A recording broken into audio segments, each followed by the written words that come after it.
경제를 읽는 스마트한 습관. 김윤경의 생생경제. 사실 이게 쓰면 내는 게 맞는데 전기요금 낼 때마다 불만이 있는 게 사실입니다. 그리고 자꾸 오르니까 게다가 또 원전 비리도 있었고 그러니까 이게 과연 내가 내는 게 합당한 건가, 계속 오르는 게 맞는 건가 이런 생각이 많이 드는데요. 명확하게 좀 어떤 건지를 알고 싶습니다. 그래서 전력과 에너지 정책, 전기요금에 대해서 오늘 금요기획으로 준비를 해봤습니다. 지금 스튜디오에 나와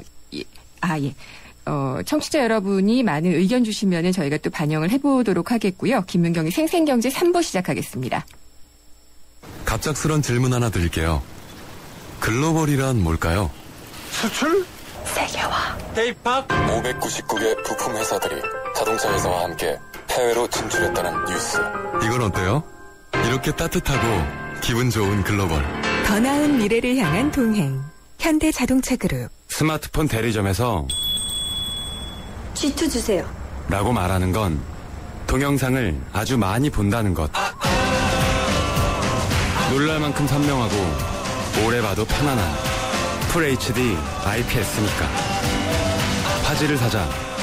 LG G2. 한화생명은 생각했어요. 당신을 위해 무엇을 해줄 수 있을까? 아프기 전에, 너무 늦기 전에 먼저 해줄 수 있는 일이 있을 텐데. 그래서 우리는 당신의 내일에 도움이 되는 따뜻한 잔소리를 하기로 했습니다. 당신밖에 모르는 한화생명.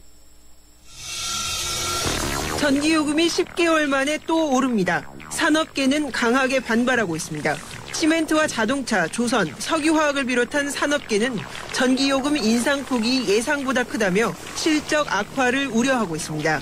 특히 현대제철과 동국제강 등 전기 사용량이 많은 철강업계는 직격탄을 맞을 것으로 보고 있습니다. 100대 대기업이 2003년부터 2012년까지 과거 지난 10년간 원가 이하로 할인받은 전기요금이 무려 9조 4,300억 원이 되고 있습니다. 엄청나죠? 이거 맨날 한전에서 적자 본다면서 세일하십니까? 대기업한테, 힘센 대기업한테. 이 중에 현대제철이 1조 732억 원. 굉장합니다. 포스코가 1조 431억 원. 그 다음 삼성전자가 1조 165억 원이죠. 엄청나죠? 대기업한테는 그런 잘못된 에너지 정책으로 인해서 한국전력이 값싼 원가에 훨씬 못 미치는 반값에 해당하는 전기를 공급해주는 그런 방식으로 결국은 국민한테 온갖 등짐을 다지게 하고 미래 대안은 없고 희생만 강요하는 그런 방식의 국가 운영이 말이 되는 겁니까? 한국전력 국정감사에서 호되게 당하는 내용이었습니다. 지난 10월에 있었던 산업통상자원위원회의 한전 국정감사에서 추미애 의원이 질문하는 그런 내용이었는데요. 사장님이 반박하시긴 좀 어렵지 않았나 이런 생각이 좀 듭니다. 물론 대기업에게만 세일을 해주냐 이 포인트만 좀 강조됐다는 측면이 있기는 합니다. 그래서 이제 전력에 대한 전기요금에 대한 모든 것이 항상 좀 궁금해지는데 특히나 올겨울 춥다고 하고요. 공급은 또 원전 멈추고 하면서 걱정이 더합니다. 그래서 이게 그러면은 또 전력난을 또 가져오면서 국민의 책임으로 몰아가는 게 아니냐 이런 생각이 좀 드는데요. 그래서 오늘은 전기에 대한 모든 것으로 금요기획을 진행을 해보도록 하겠습니다. 오늘 스튜디오에는 서울과학기술대 에너지환경대학원 에너지정책학과의 유승훈 교수님 그리고 에너지시민연대 석광훈 정책위원님 이렇게 두 분 나오셨습니다. 안녕하십니까? 네, 안녕하십니까? 네, 에너지에 대한 모든 것 제가 질문할 수 있는 한 해보겠습니다. 그리고 일단 전기 요금 얘기가 이제 저희한테는 제일 민감하니까 그 얘기부터 좀 해볼게요.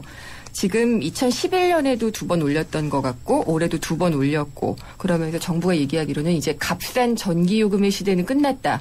마치 우리가 잘못한 것처럼 얘기를 하던데 이 요금이 그러면은 올린 게 적정한지 이런 방향성이 적절한지에 대해서 먼저 의견을 들었으면 해요. 먼저 유 교수님께 먼저 여쭤볼게요. 네, 이번에 평균적으로 보면 한 5.4% 네. 정도 수준의 이제 전기요금 조정이 있었습니다. 11월 21일을 기해서 이제 조정이 있었는데요. 그 생산 원가를 기준으로 해서 말씀을 드리면은 네. 현재 그 생산 원가를 보전하려면 한 8% 수준의 전기요금 인상이 있었어야지 되는데요. 평균 8%요? 네, 그렇습니다. 그런데 이번에 한 5.4% 정도 올랐기 때문에 실제로는 한 2.6% 정도는 못 올린 셈이 되는데요. 이거는 이제 정부 방침은 이렇게 이제 수급 문제가 생긴 원인이 그 한국수력원자력의 원자력 발전소에 문제가 있으니까 이제 공기업의 임원들이 임금도 반납하고 네. 이제 성과급도 반납해서 이제 해결하고 한전은 좀 자산도 매각해라 해서 나머지 부분으로 2.6%는 채우고 그걸로 채우지 못하는 5.4% 정도를 인상하는 안으로 제시했기 네. 때문에 뭐 인상은 전기요금 인상은 좀 불가피한 측면이 있습니다. 그러니까 원가를 기준으로 할 때 요금을 올려야지 되는 부분이 있었다라고 얘기를 하셨는데 네. 그 원가에 대한 어떤 책임 추궁을 한다면 네. 그 주체는 국민이라기보다는 정책 책임자들 아닐까요? 아, 물론이죠. 네, 예. 그렇죠. 그러니까 정책 책임자들이 올릴 수밖에 없는 그런 환경을 만들어서 올리게 네. 됐다. 이렇게 설명을 해도 되겠죠? 예, 물론입니다. 네. 그러니까 그동안 사실은 이제 에너지 가격은 계속해서 이제 올라왔고요. 네.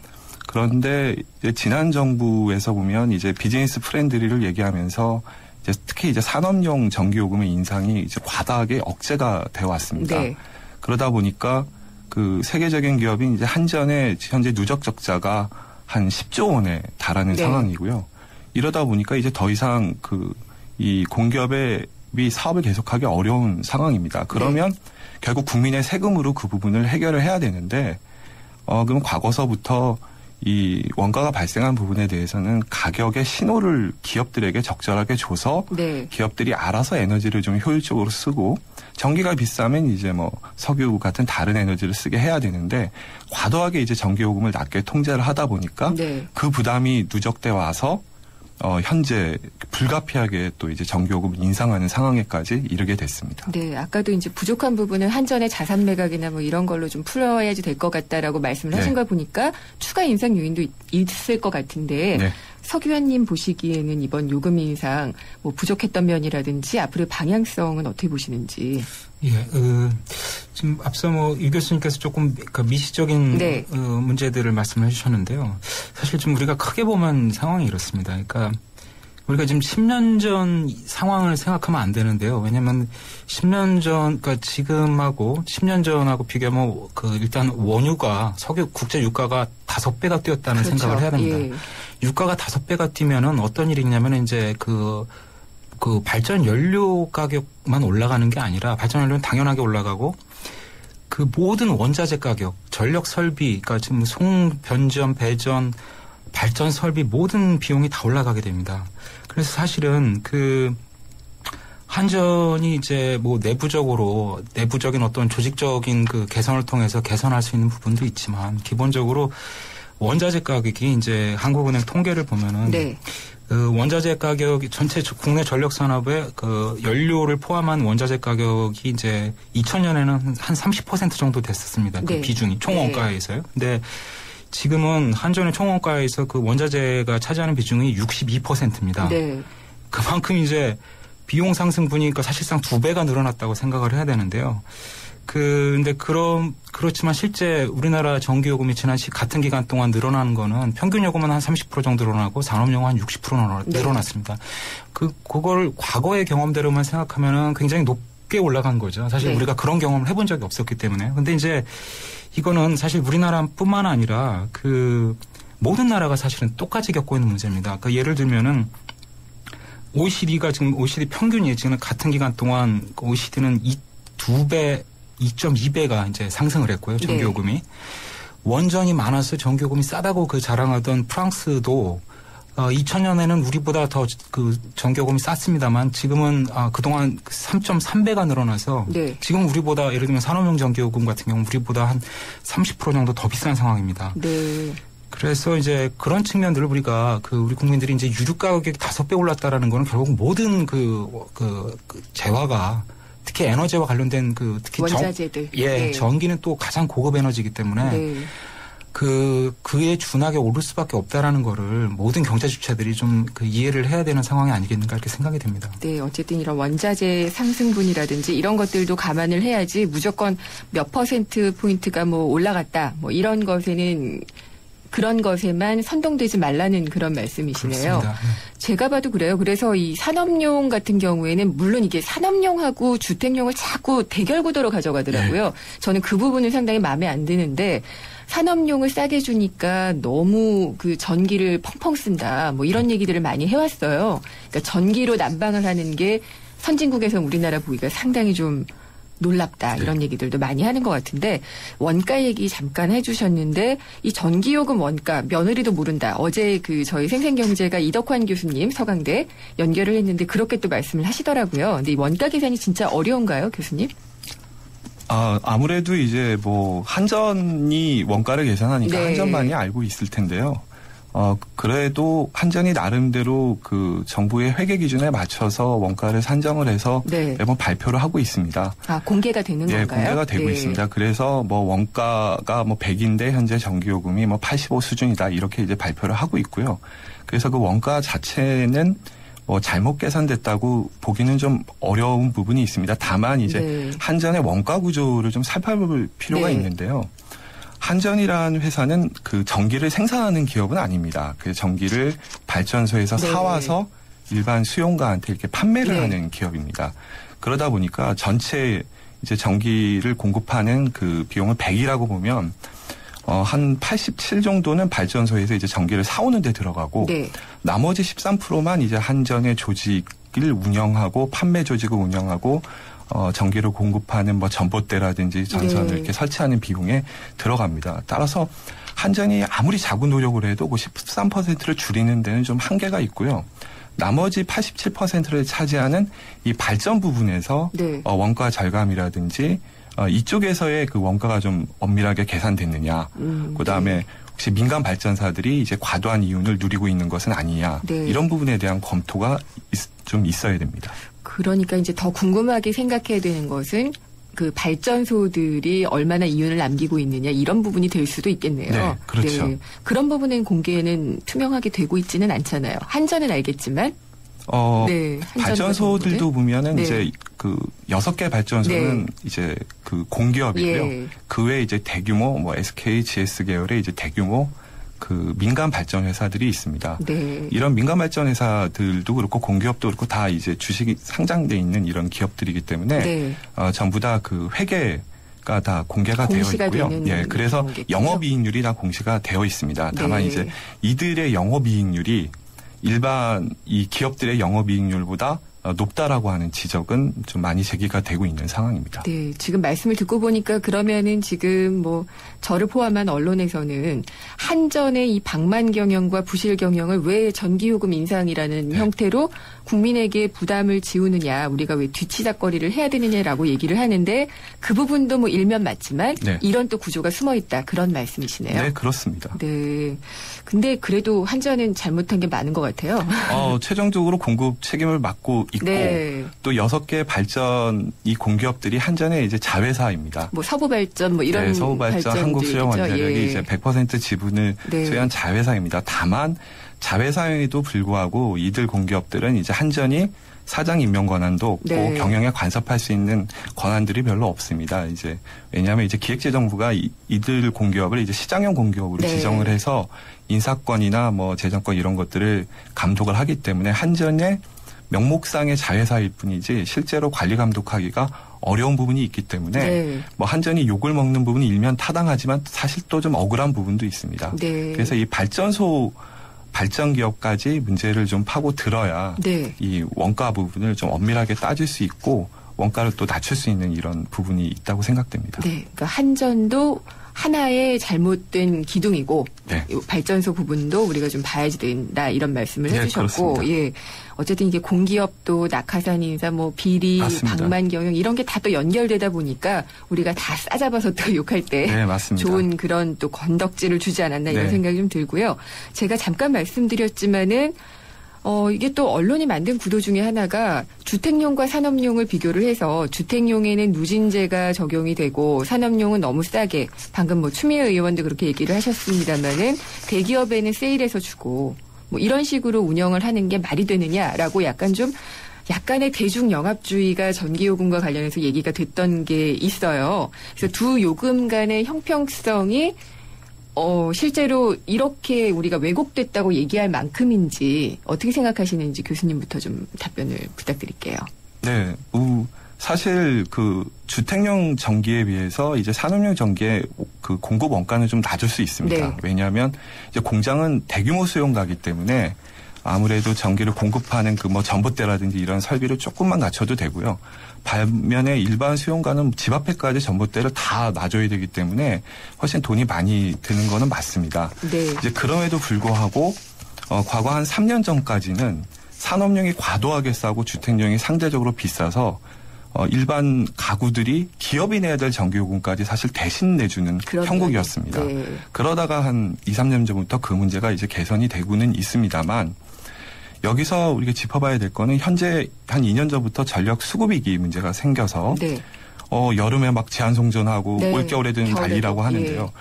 그러면 누가 그런 문제를 일으킨 주범이냐라는 측면에서 본다면 주택용은 우리나라 전체 전기 소비에서 차지하는 비중이 한 14%밖에 되질 않습니다. 그리고 1인당 주택용 전기 사용량을 따져보면 절대적으로 적죠. 예, OECD 평균의 절반입니다. 네. 그러니까 OECD 국가들의 국민들이 쓰는 거에 반만큼의 전기만 일반 집에서 쓰고 있거든요. 따라서 이 일반 국민들한테 막 아껴 써라 해봐야 현재 문제를 해결하는데 도움이 안 되고요. 네. 반면에 산업용이 50%가 넘습니다. 이것은 세계적으로 보더라도 전체 전기 소비에서 산업용이 차지하는 비중이 한 전 세계에서 4위 정도 됩니다. 알겠습니다. 50%가 넘는 건요. 네. 석 의원님께도 좀 여쭤보고 싶은데 네. 주택용과 산업용의 대립구도는 저도 만족스럽지 않다고 말씀드렸고 동의하신 것 같은데 어떻게 보시나요? 산업용 싸다라는 지적. 그러니까 단순하게. 예. 이렇게 봐야 되는데요. 일단 우리나라의 거의 모든 용도의 전기요금이 굉장히 싼 거다라고 생각을 해야 되는데요. 네. 다만 이제 문제는, 그 전에 이제 어느 정도나 싼지를 하여튼 실제 주택용하고 산업용을 한번 보면은요. 산업용에서 지금 산업 부문이 국내 제조업이 네. 총원가에서 차지하는 제조업에서 이제 전기요금이 차지하는 비중이 한 1.36% 정도가 됩니다. 이게 네. 이제 지난해 기준인데요. 주택 부문도 약간 비슷한데 주택 부문도 이제 지출비에서 전기요금이 차지하는 게 한 1.4% 정도 됩니다. 네. 서비스업은 한 0.5% 정도고요. 거의 이제 미미한데 문제는 이제 주택용의 경우에는 일단은 전 세계에서 가장 높은 11.7배라는 이제 거의 살인적인 누진율을 적용한 예. 누진제가 적용되기 때문에 이 징벌형 요금제가 들어가 있습니다. 그래서 네. 이 평균 요금 수준을 가지고 주택용과 어떤 산업용을 비교할 수는 없는 문제입니다. 그래서 사실은 그만큼 이제 주택용은 굉장히 다른 용도에 비해서 가장 이제 부담이 큰 이제 네. 부문이라고 볼 수 있고요. 앞서 유 교수님께서 지적하신 것처럼 산업용은 반면에 이제 다른 모든 용도가 다 싸긴 네. 한데 산업용이 이제 그렇게 많은 전력을 쓰기 때문에 사실은 최대의 수혜자다 지금 이렇게 볼 수 있기 때문에 이제 그런 측면에서 약간 어느 정도 대립이 예. 생기지 않나 이렇게 생각이 됩니다. 알겠습니다. 지금 산업용과 주택용의 대립 구도에 대한 이야기를 조금 들어봤고요. 나머지 얘기는 4부에서 저희가 다시 또 진행을 하도록 하겠습니다. 휴대폰 요금제요? 뭐 사장님이라고 별거 있나? 이랬던 고창석 씨가 휴대폰 요금제요? 사장님이면 U+ 사장님 요금제를 써야지. 요금제만 가입해도 추가 비용 없이 모바일 홈페이지에서 쿠폰까지 가게 홍보에 힘이 되는 U+ 사장님 요금제 U+. 이원 모델 김혜나예요. 훈련으로 지칠 때마다 제게 에너지를 준 건 러브, 팬들의 사랑과 피플, 국민 여러분들의 파이팅이었어요. 그리고 그린, 더 깨끗한 세상을 만들기 위한 이원의 응원까지 모두 감사합니다. 시각 자극에 대한 인간의 순간 반응은 0.2초에 불과하다. 제네시스, 인간의 순발력에 도전하다. 지옥의 서킷, 니르프르크링에서. Human Performance, Genesis. New thinking, new possibilities. 현대자동차. 세상의 베이스가 되다 포스코 협찬으로 김윤경의 생생경제 4부 시작합니다.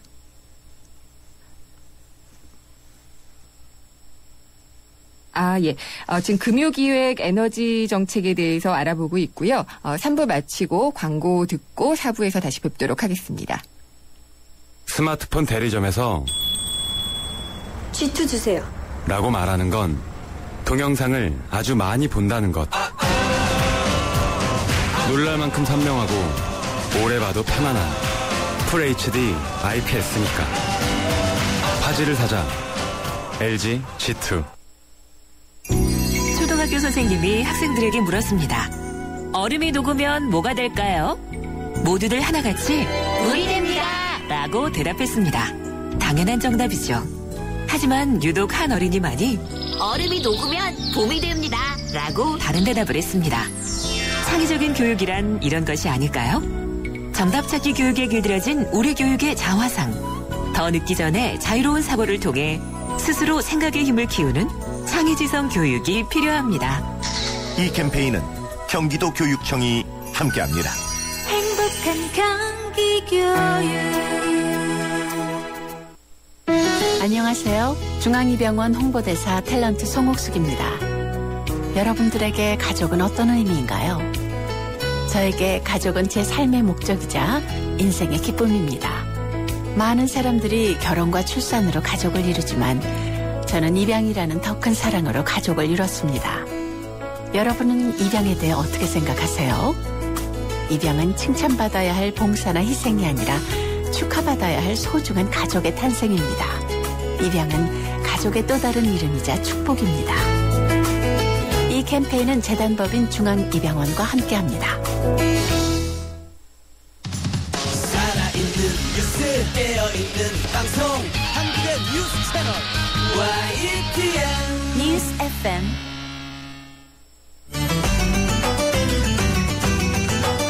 한 걸음 더 경제와 가까워지는 오후 김윤경의 생생경제. 네, 세상의 베이스가 되다 포스코 협찬으로 김윤경의 생생경제 4부 시작합니다. 4부에서도 계속 금요기획 이어가겠습니다.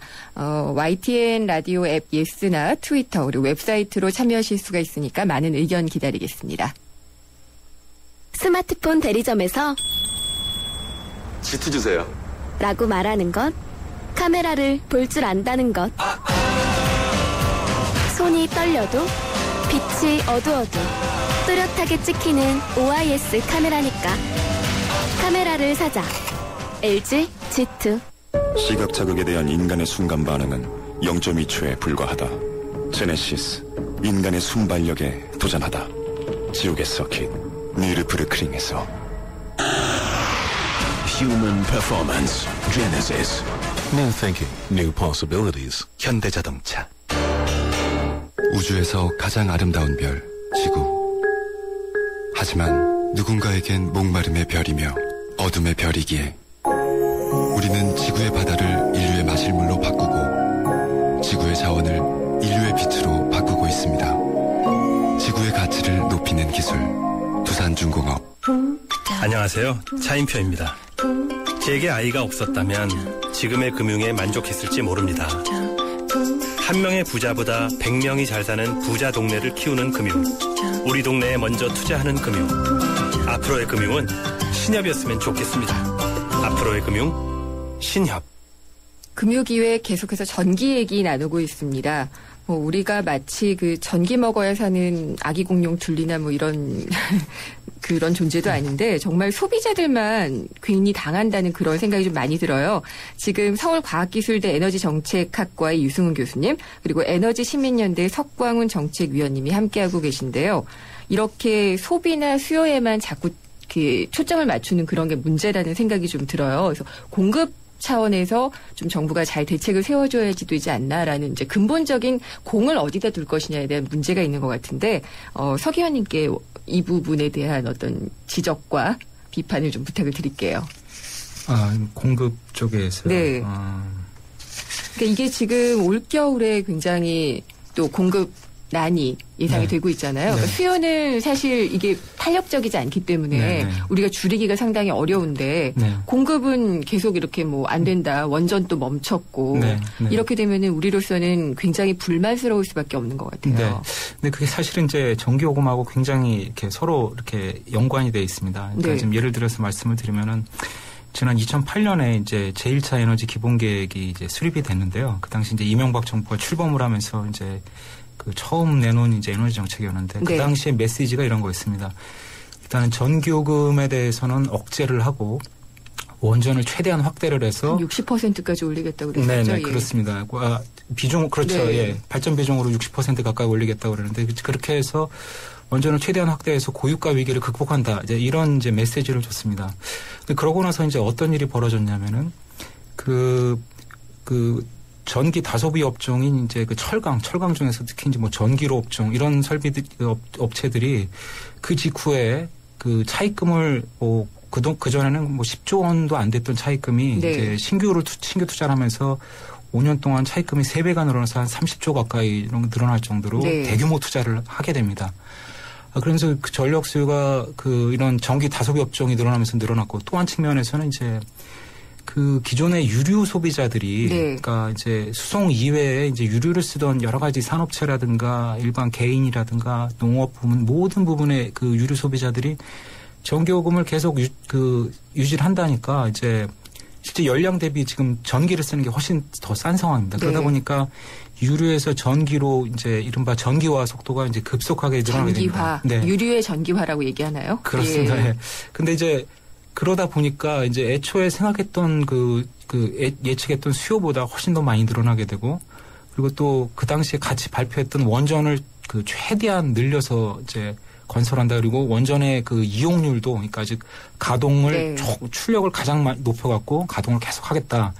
이런 발표를 하면서 어떤 문제가 발생을 하냐면 이제 그 원전의 예를 들면 예방 정비를 해야 되는데 예방 정비를 기간을 이제 축소를 시킨다거나 비용을 축소시킨다거나 아니면 이제 그 건설 공기를 신규 원전을 건설하는데 건설 공기를 줄이기 위해서 이런 최근에 좀 문제가 되는 것처럼 부품 인증 과정을 축소하거나 아예 조작을 하거나 이러니까 문제가 또 터지는 그렇습니다. 거죠. 예. 그러다 보니까 결과적으로 이제 그것이 이제 누적이 되다 보니까 결과적으로 그게 원전의 기계적 피로도도 누적시키고 이런 비리가 결과적으로 더 커져서 결과적으로 지금은 장기 가동 중단을 해야 되는 사태도 일어나고 또 최근에 지금 고리 문제도 그렇고 여러 가지 이런 것들이 다 결과적으로는 전기 요금을 억제하고 원전 비중을 확대하면 해결이 된다라는 이런 잘못된 메시지를 주고 있죠. 그러면서 이제 수급 양쪽에서 많은 문제를 일으키지 않았는가 이렇게 생각이 됩니다. 네, 그러니까 원전에 대한 메시지도 일단 잘못됐었는데다가 여기다가 또 일본 후쿠시마 사태가 터지고 이러니까 안전에 대한 또 사회적인 문제도 이렇게 됐었던 것 같고요. 지금 유류의 전기화 얘기를 하셨잖아요. 그 가격 역전에 대해서 많이 말씀을 해오셨던 걸로 제가 알고 있는데 그 부분을 그러면 해결하려고 그러면은 어떻게 해야지 되나요? 일단은 유 교수님께서는 사실 유류 관련돼서 유 교수님께서 전문가시지만 좀 그 부분 유류와 전기 관련돼서 말씀드리면은 일단은 우리나라 전기 요금이 이제 우리나라 문제가 지금 유류 가격은 이제 90년대부터 자유화를 시키고 나서 여기다 중과세를 또 얹었습니다. 그래서 거의 최종 소비자 가격의 한 절반 정도가 이제 세금인데 이건 선진국 수준으로 굉장히 유럽 선진국 수준으로 굉장히 높은데 전기요금은 유럽의 절반 수준으로 묶다 보니까 어떤 문제가 생기냐면은 전기는 가장 최고급 에너지인데도 불구하고 이거를 그냥 단순하게 열로 계산하면은 열량을 기준으로 계산을 하면은 예를 들면 지금 등유 가격보다 주택용 전기요금이 거의 한 50% 가까이 더 싼 상황이고 또 산업용 전기요금에 비하면은 80% 이상 차이가 납니다. 그래서 바보가 아닌 이상 모든 종류의 유류 소비자들이 자동차를 빼고 모든 형태의 유류 소비자들이 다 지금 전기로 갈 수밖에 없는 상황입니다. 그래서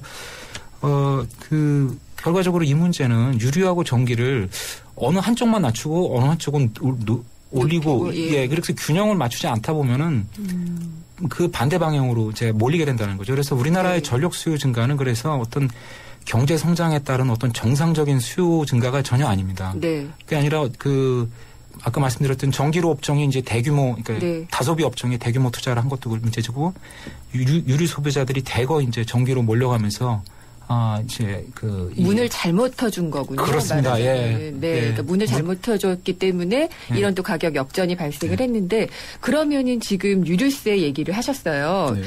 유 교수님, 이 유류세가 그럼 내려야 되나요? 근데 세금이라는 것도 탄력적이진 않잖아요. 이제 인하 얘기가 많이 되고 있기는 한 것 같아요. 네, 맞습니다.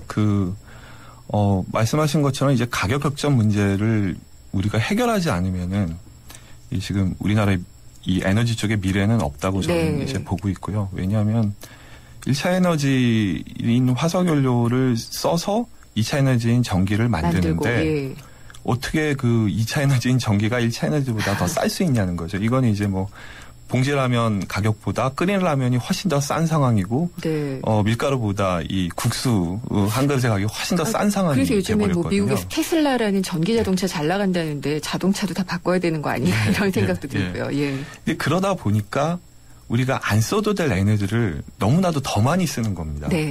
우리나라는 에너지 부족 국가로 사실 97%를 수입을 하고 있는데 안 써도 될 에너지를 더 많이 쓰게 되고 또 그러다 보니까 안 배출해도 될 이산화탄소를 더 많이 배출해서 전 세계적으로 보면 뭐 이산화탄소 배출량 증가율이 세계 1위인 상황이고요. 환경 오염에 한 몫을 하는 국가죠. 그리고 또 수입하지 않아도 될 에너지를 더 많이 수입하다 보니까 무역 수지에도 악영향을 미치고 결국 국부가 해외로 유출되는 이런 상황입니다.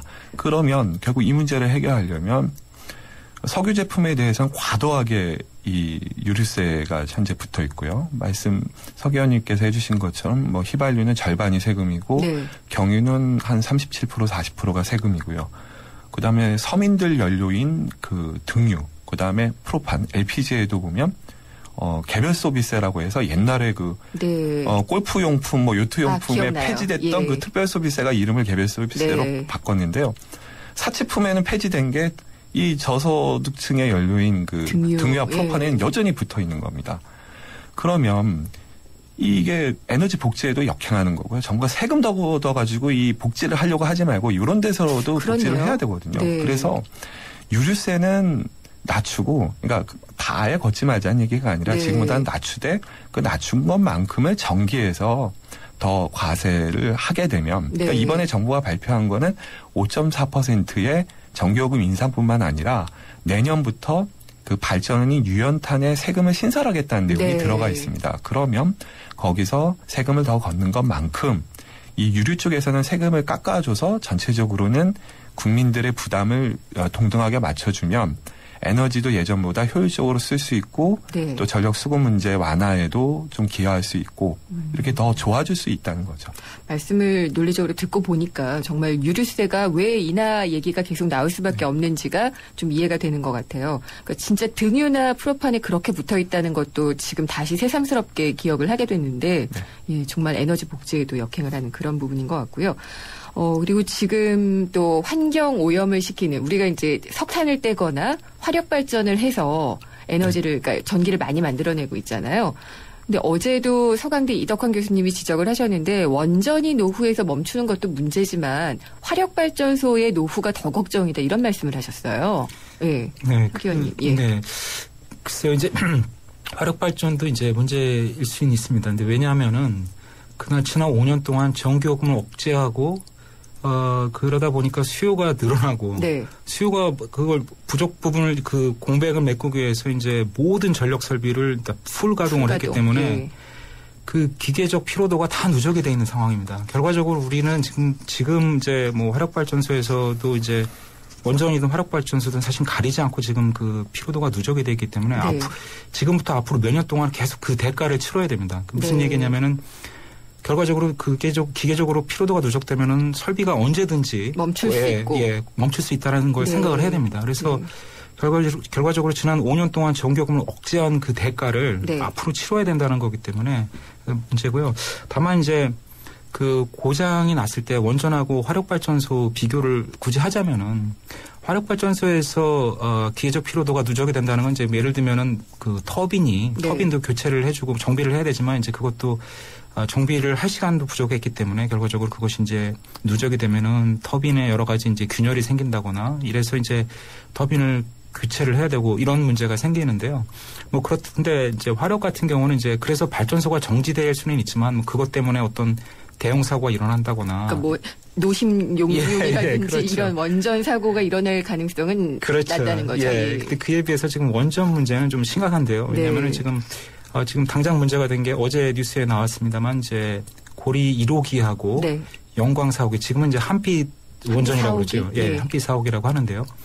고리 1호기도 지금 이제 수명 연장을 해서 지금 조금 무리하게 가동하는 거라서 문제지만 또 그만큼 또 위험한 게 사실 이제 영광 4호기 사례인데요. 이 한피 4호기 사례인데 지금 이제 우리나라 지금 한피 4호기가 어떤 문제냐면은 이게 원래 그 정비를 하는데 원래 생각을 안 했던 그 분야에서 지금 이제 원자로 그의 그 뚜껑에 해당되는 부분에 이제 그 제어봉 그러니까 뭐 예를 들면 이제 그 브레이크라고 할 수 있는데요. 브레이크 같은 거, 브레이크 자동차로 비교하면 브레이크 같은 건데 이 제어봉이 들어가는 이 관에 균열이 생긴 겁니다. 근데 이제 이 제어봉 균열이 어떤 거냐면요. 제어봉 그 안내관의 균열인데 이게 그 기계적으로도 지금 이미 피로도가 누적됐지만 이 재료 자체가 사실은 50년 전에 개발된 재료로 그 부식과 균열이 약한 재료입니다. 그래서 선진국들은 이미 90년대 대부분 다 교체를 한 설비인데 우리는 지금 이런 설비가 한피 4호기 뿐만 아니라 한피 1, 2, 3, 4호기 울진 그러니까 지금 한울이라고 하죠. 한울 1, 2, 3, 4호기 고리 1, 2, 3, 4호기 신고리 1, 2, 5기 지금 15기 가까이 되고 있습니다. 이런 설비들이 만약에 어떤 더 심각하게 되면 어떤 문제가 생기냐면은 원자로 안에는 그 320기압 320도 160기압의 이제 상태에서 그 산성 그 냉각수가 그 흐르고 있습니다. 근데 이게 이제 만약에 균열이 생기게 되면은 여기에 있는 냉각수가 이제 바깥으로 나오게 되고 그렇게 되면 이제 그 이 산성 냉각수가 원자로 뚜껑을 녹게 만듭니다. 그래서 실제 이거는 이제 미국에서 실제로 일어난 사건이었는데요. 그래서 결과적으로 그렇게 되면 이제 이게 나중에 커지게 되면 이제 원자로 냉각수 상실 사고 이런 문제가 나타나게 되기 때문에 이게 지금 원전 안전 문제는 좀 굉장히 우리가 심각한 문제고 이걸 지금 우리가 전력 수요가 지금 늘어난다고 그래서 좀 무리하게 지금 계속 과거처럼 가동을 해서는 안 된다 이렇게 볼 수 있겠습니다. 그러면은 그런 측면에서는 어느 정도 뭐 우리가 불필요한 전기 소비나 이런 것들은 좀 줄여야지 되는 그런 측면도 좀 있을 것도 같고요. 과도하게 전기를 썼던. 근데 이제 이 에너지를 이제 정책적으로 볼 때는 뭐 원전을 늘려야지 된다, 뭘 늘려야 된다, 뭐 이런 얘기들은 상당히 많이 나오기는 합니다만은 지금의 어떤 화석 연료를 대체할 수 있을 만한 존재는 있어야 된다는 얘기는 많이 하잖아요. 그러니까 화력발전소가 노후에서 뭐 뻥 터져서 큰 일이 나지는 않겠지만 어쨌든 우리 발전 비율이 굉장히 높고요. 그렇기 때문에 그걸 대체할 수 있는 것들로 중장기적으로 좀 넘어가야지 될 것 같은데 유 교수님 보시기에는 이 에너지 정책의 방향이 그런 식으로 잡혀 있나요? 네, 뭐 흔히 얘기하는 이제 신재생 에너지가 하나의 이제 대안이 될 수가 있는데요. 아직까지는 우리나라는 사실 여건이 굉장히 안 좋습니다. 신재생 에너지 여건이요. 그러니까 뭐 예를 들면은 뭐 수력 발전이 풍부한 캐나다 같은 나라는 뭐 이렇게 수력 발전 가지고 이렇게 할 수도 있고요. 또 저쪽에 뭐 북쪽에 있는 그 지열이 또 풍부한 나라는 지열로 발전을 할 수 있고 이런데 우리는 사실 예를 들어서 뭐 풍력 발전이다 이러면 결국 백두대간에 있는 그 멋진 산에다가 지어야 되는데 그러면 백두대간이 훼손되고 또 산림이 훼손되고 그럼 또 이산화탄소를 흡수하는 나무는 베내야 되고 여기서 이제 모순이 발생하는 부분이 있습니다. 그리고 또 대규모 발전이 가능한 조력 발전을 하자니 또 서해안에 있는 갯벌이 또 엄청나게 훼손되고 그래서 국내 그 신재생 에너지 개발 여건은 국토의 여러 가지 특성상 굉장히 어려운 상황이고요. 어쩔 수 없이 그 화석연료에는 어느 정도 의존을 해서 당분간은 진행을 할 수밖에 없습니다. 왜냐하면 우리나라에서 현재 발전 비중이 가장 높은 게 이제 유연탄입니다. 근데 그 유연탄의 이 매장량이 전 세계적인 매장량이 뭐 길게는 한 200년, 뭐 짧게는 한 뭐 120년 이렇게 보고 있고요.